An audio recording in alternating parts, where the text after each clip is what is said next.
Coming up in tonight's episode of Faith versus Culture, Facebook and big tech, they see a future in virtual church. We'll discuss the pros and cons next. To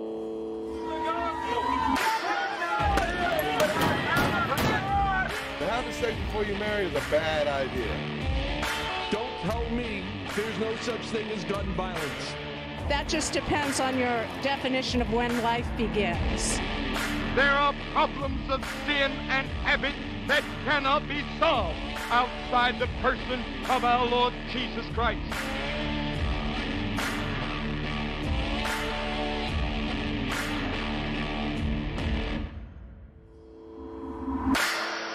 Well, hello and welcome to this episode of Faith versus Culture right here on the CBN News Channel. My name is Dan Andros. I am the managing editor of CBN's Faithwire.com. Joined this week by journalist and author Billy Hallowell. Billy, what's going on? I'm doing well. Thanks for having me today. Yeah, we got a lot to cover. We're gonna talk about this interesting kind of edict from Facebook's sort of faith conference that they had. But also I wanted to talk about the insane rise in homeschooling and what is driving that surge. I think that pertains to Christians a lot. And also, too, we've got to talk about the latest Satan shoes that are out. I don't know why everyone keeps making Satan shoes, but we'll show you the brand that's, I guess, dabbling in the occult. And look, you're an expert on these demon issues, Billy. I mean, I don't know. It makes me a little suspicious of you that that's what you're an expert on. But I am. It's an area of intrigue, but I'll tell you, it's crazy. These stories are crazy, and I feel like they keep getting weirder and weirder as we'll discuss. Yeah. Let's start here on big tech and Facebook. And you have the chief operating officer for Facebook, Sheryl Sandberg, who is Jewish. I did not know that until checking out this article. But she said she's looking forward to the day when churches and other religious groups begin hosting services in virtual reality. And I think that means that's a little different than just online service, like kind of what we're experiencing now because of COVID. And so that's a vision that they share.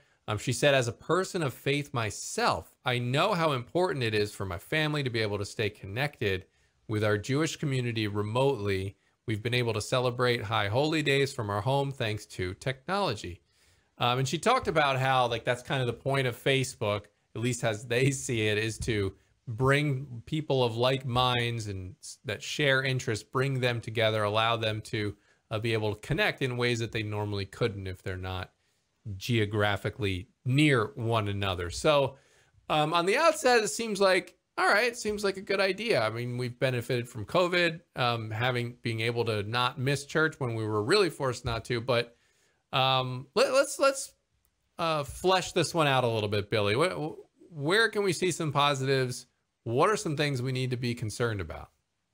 Well, so when we talk about virtual reality, the thing I'm picturing is like having the glasses on, right? Right. And looking around and you're in church, like you're in the sanctuary.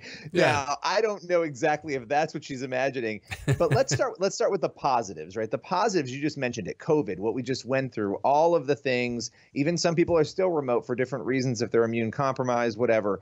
It was really positive to be able to watch church at home, right? To be able to still be engaged. If this had happened 15, 20 years ago, we really would have been in a very strange situation where a lot of people would have been disconnected. They'd be doing their own Bible studies. They'd be doing things, on their own with maybe their family without having that connection. So there is a lot of positivity to having the technology. The other positive that I want to mention is that when you look at this, there's been a lot of assumptions about social media in general, and some things have maybe proven true at moments about information being restricted and whatnot. And one of the areas of concern has been faith. It is interesting to watch Facebook dive deep into this faith discussion. And they have been, I can tell you firsthand experience working with them at different organizations, Christian organizations, and seeing what they're doing. So there's some positive there.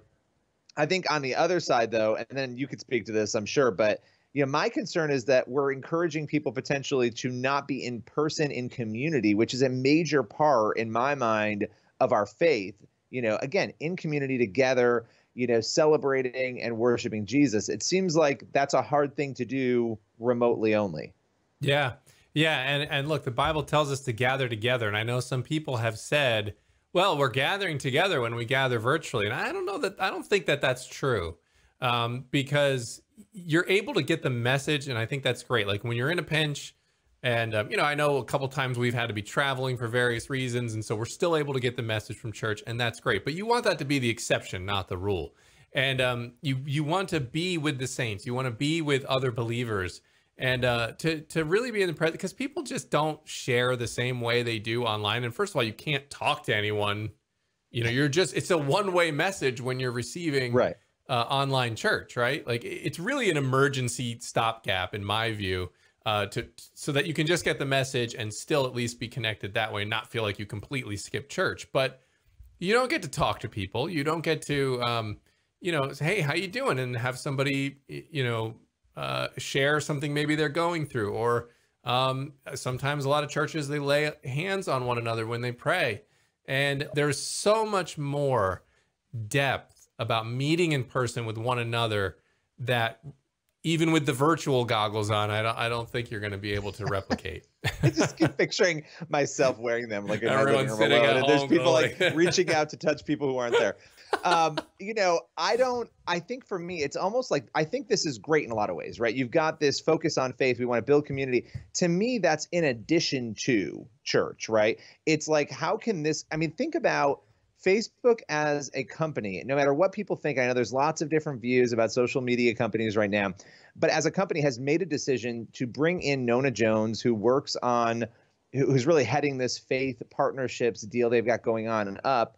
And she's a believer, and they've got her making these connections. There's a lot you could do with virtual Bible studies. And again, that's another great thing to do in person. But the reality is it opens us up to a lot of really cool things we could do in addition to church. But I don't know about you. When I was remote from church and COVID was going on, I missed being at church. I wanted to be around people. I was dying to have that connection. And I just don't think we can replicate that. So to me, I don't think we should throw the baby out with the bathwater. It is interesting to look at different ways that we can integrate Facebook in, but I don't think it's a replacement for church personally, and I don't think it should be. Another thing I want to talk about with big tech here, Billy, is I think that on the one hand, there's good interest there. You can see Sandberg saying, she's Jewish, and they bring in Nona Jones, and they have all these people that they're connecting, the faith groups. But then there's the other side of me that sees big tech that always seems to be conveniently canceling or accidentally suspending the accounts of Christian conservatives. And I just can't help but think putting more of our infrastructure in church online is setting ourselves up for a disaster when it comes to censorship, because we all know how big tech and mainstream culture views mainstream Christian views on LGBT issues in particular. I think that would be the most obvious one, where they're going to say, oh, well, wait a minute, we don't allow hate speech. That goes against our community standards, which is a popular term that everybody should be familiar with now if you've used big tech. They just use that as a bludgeon to just delete people or suspend them. And then when they realize they've overstepped their bounds and everyone complains, they go, you know what? We made an error. At some point, it's not going to be an error. And I think putting too much of ourselves, where we're kind of setting up our infrastructure, how we do church online, is a bad idea. Unless we're in control of it, right? Unless we have control of the platform where it's happening, or we, and that's obviously a lofty goal, but there are companies and organizations and some of the bigger churches. Listen, if you've got some of these big mega churches who have figured out their own tech on some of this, or they're kind of watching what Facebook is doing and recreating it themselves in terms of hosting online events and things like that, I think we can learn a lot in that way, right? But I 100% agree. Listen, I watched, for when Unplanned came out, when that movie came out, I remember watching the Twitter account get suspended the weekend that movie came out, right? Now, it was a mistake, apparently, that account was suspended, just so happened to be on the movie's release weekend. And, there were lots of sketchy things about that. But I think that we don't know where culture will be in 5 years, but we know where it is right now, and it's not great. And so to assume that it's not going to get worse, it probably will. And I think you make a great point. We need to make sure that we're protecting, if we're going to invest in something and put all this effort and time into it, that it's not going to just be shut down at some point because of that. Yeah, absolutely. All right, well, let's shift gears right over into the spiritual realm of demonic forces of wickedness, Billy. Another shoe company has decided to replace their famous logo with a pentagram. So I don't know why, but we're gonna tackle this story, and we'll do it on the other side of the break. This is Faith versus Culture.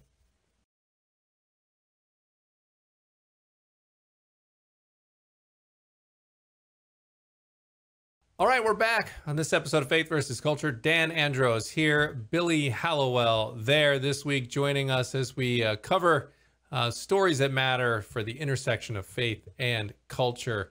Talked last segment about Facebook's desire to move towards virtual church. And, Billy, I was thinking it's kind of one of those things that would have been like a silly idea that everyone would have thought, no way that's even going to come close to happening. And then COVID hits, so it's actually more something that now people are a little used to, so it could happen. So if you it went from being a Babylon Bee story to a not the Bee story, and not too much time there. Yeah, so if you want to hear that conversation, go check out the last segment. But for now, we are going to transition over here to, if you like Converse, this is going to probably put a little damper on that.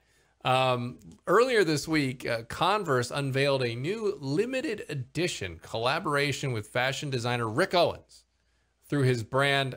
How do you even say that? I don't even know what that is. DRK. I didn't even try. Dark Shadow. Yeah, okay, I get it. I get it now. All right, Dark Shadow. Got it. The sneakers, coming in several styles, feature a pentagram in place of the iconic Chuck Taylor star. And there you can see it there. I want to read this statement, Billy, because you have written a book that dives into demonic activity, and the Bible. We've talked about it. The Bible's clear. That's a real thing if you are a Bible believer. So it's real, but for Bible believers, you know what I mean. All right, so let's read this. Let's read this quote here from the designer, because this is interesting. He said, "I've been using this pentagram for a long time because obviously it has adolescent occult associations, but I like geometric diagrams because in a very primal way, there's a culture's grasp for control and a way to organize thoughts and systems. And a pentagram in this day and age with all of its associations, I like the fact that it refers to an alternative system. And that suggests openness and empathy. It suggests the pursuit of pleasure, the pursuit of sensation. But one of the main things that I think it suggests is empathy and a consideration of systems of living that might not be standard. So that leads us to be more accepting and tolerant of other systems, which I think is a good thing." Wow. That is a statement that I would not have expected to be associated with this, but what did you, as someone who's covered the occult and all this, what did you think when you read that? So when I first read it, the first thing I thought, and I wrote a lot about this in Playing with Fire, is that, culture right now is sort of descending into this confusion and this moral relativism. And you read this, and it's really interesting because, we're treating these things, these symbols of evil, right? And we've had two different shoe dramas unfold now over this. And both times it's like, oh, this is no big deal. It's almost this normalization and then pretending as though, he says here, it's adolescent occult associations. You pretend it's just this childish thing that isn't real. So we've moved from actually just praising something into pretending it's not real, but then still praising it by putting the symbol on something. And what's so fascinating about this statement, as you read through it, he dismisses it sort of as, again, adolescent. And then he starts talking about, he likes the fact that it's about alternative systems and openness. And the empathy part is really interesting, but the pursuit of pleasure, even when you were reading it, I think that stuck out to you. The pursuit of pleasure and, the pursuit of sensation. And you start to realize, whether this person realizes it or not, what they're starting to describe is what we actually see sort of unfold, the focus on the self, right? When you move into this realm of sort of looking at how evil affects us and how, and let me just pull back on that a little bit, how a disassociation or a disregard for God would affect us as human beings. And that's what we're watching in our culture. So not to overcomplicate that, but the statement's actually very telling to me in light of this subject matter. That is interesting. And another thing I see is, that because it is interesting that you mentioned that it's like very kind of dismissive, like you said, of sort of the implications of, the occult, just these childlike occult things. It's no big deal. But then the association with empathy. And I think, because this is this is Satan, who is the literal embodiment of evil. And you're trying to then associate it with good. And I think, we know in Romans, what the Bible says in Romans about, I think Romans 1 about, flipping that kind of on its head, like what's good is, evil and what's evil is good in their eyes. And so I think that's what you kind of have going on here. And I think you see a lot of that in culture now, where there's not just a disagreement on what is good. There is a flip, like abortion, for example. It used to be safe, legal, and rare. But now what is the secular crowd going for? That shout your abortion. Like they're trying to say this is good. So you're seeing normalize it. Yeah. Normalize it. Right. And praise it. Yeah. Make it like this is an okay thing. I mean, sex work is another one. And I think a lot of that is the secular left, secular progressives kind of have realized their inconsistencies on some of these things and are realizing like, oh, why am I okay with allowing that? Because it's good. It's empowering. So that is interesting to me, because I think that is part of a larger cultural trend where we're seeing Romans 1 play out, where things that are evil are being described as good. Absolutely. And you have this disregard, again, that dismissal at the top of this statement. If you're going to put a pentagram, the pentagram has meant a lot of different things to a lot of different religions over the years. You can go all the way back to the beginning of human history. It has appeared in different ways. But the current meaning of what this is, and this is acknowledged in this statement, is it's associated with the occult and with evil and with witchcraft. That's what it's associated with. And so you have, though, this sort of diminished acceptance of Ephesians 6, this battle over good and evil. It's almost as like, this isn't even real. We don't need to care about it. We can pretend it's silly. And that's such a deception, because we know this is real. And the irony of it is, here is this symbol of evil being slapped on shoes, right? And being put out there. And I think for me, that's one of the most troubling things, is the idea that none of this is real and that we're just going to live our best lives and do whatever we want. And we see that in this. I mean, the statement is that this is a reminder to sort of seek pleasure. And everything you were saying about Romans 1 is 100% accurate. Yeah. All right. Good stuff. We will be back on the other side of the break. I think not disconnected here, Billy. We're going to talk about homeschooling. Maybe you should, just looking at some of the things going on here. I don't know. Maybe it makes some sense. So we'll talk about that rise in homeschooling and why people are doing it on the other side of the break. This is Faith versus Culture. Back in a second.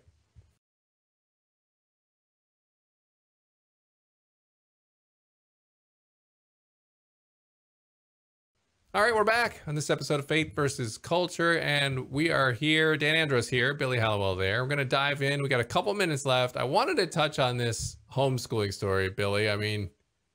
We've got Satan shoes coming out left and right. So, maybe you want to keep them a little closer to the nest. I'm just saying. But there's a huge soaring number of homeschooling happening after COVID. And it's interesting because we interviewed on CBN, we interviewed a few people that talked about what they are hearing or the reasons for this surge. And a common theme for a number of parents is that their kids performed well while homeschooling and they don't want to change that. I found that one pretty interesting. And a lot of the other reasons too that they added were that they're frustrated with, a lot of the mask policies, that their kids are going to have to wear masks when they come back. Obviously, CRT is a big hot button issue, critical race theory. People disagree on that. But just one example, Billy, Virginia alone, over 48% increase in homeschoolers in just the last year. They went from 44,000 to 65,000. So, and that was just one group's tally. So, and then we're seeing similar trends in other states and across different ethnic groups. African Americans saw a big spike as well. So, interesting stuff there, and the timing on this on the homeschooling. Yeah, there was one organization that serves African Americans in homeschooling, and they had, I think the growth was insane. There were 5,000 members before the pandemic, and there were over 30,000 members after the pandemic. And well, it's not over yet, the pandemic apparently, but after the initial sort of chaos. And that to me is remarkable. But you mentioned CRT, you've got the gender discussion, which is big in schools right now. It's almost like the perfect storm in education right now. All of these things for years that have kind of been bubbling, these conversations about things that are being maybe talked about in classrooms or debate about whether or not they should be talked about. And then you have the pandemic where you actually have a chance to see, what is it like for my kid to be home? What is it like for me as a working parent to be there with them? All of that has sort of come together. And I'm really interested to see, throughout this school year, how that develops and grows, because that kind of growth, 5,000 to 30,000 or more, is unprecedented. I mean, you couldn't pay for better growth if you're trying to have that as an organization. Yeah, and it is tough to pin down the exact reason, but like you said, I think it's a perfect storm of things. And the other factor that's assisting this is because I think a lot of parents are two parent working homes. And so it makes homeschooling kind of a non-starter because they're like, well, we both work. But now, because so many people are working from home because of the pandemic, they got used to that. A lot of companies are like, hey, this works just fine. If you want to work at home, do it. So now a lot of them are figuring out, hey, I can actually do this because I can kind of, I can take a break here and I can, check in on them and keep them going and then go back to my work. And it gives them a little more flexibility. So it's a unique time that's allowing all of this to take place. It is. And, school choice was always the conversation that a lot of people on the conservative side would have. And nobody ever thought, again, how did the pandemic change life? Nobody ever really thought that a form of school choice, I mean, it always is part of that, but this big of one would be homeschooling. I mean, it's really interesting to think through that forcing people to be home with their kids may have actually sparked thousands of people to say, you know what, this is a better option for me. And so it just creates some new windows of opportunity, even for businesses. If you're trying to hire people, do you take this into account? If they have families, having more flexible schedules, does that benefit your business too, maybe? So there's a lot to consider there. Yeah. All right. That's all the time we have for today. Billy, thanks so much for joining us and stopping by this Thanks week. for having Appreciate me. your time. All right. We'll be back to wrap it up on the other side of the break. This is Faith versus Culture.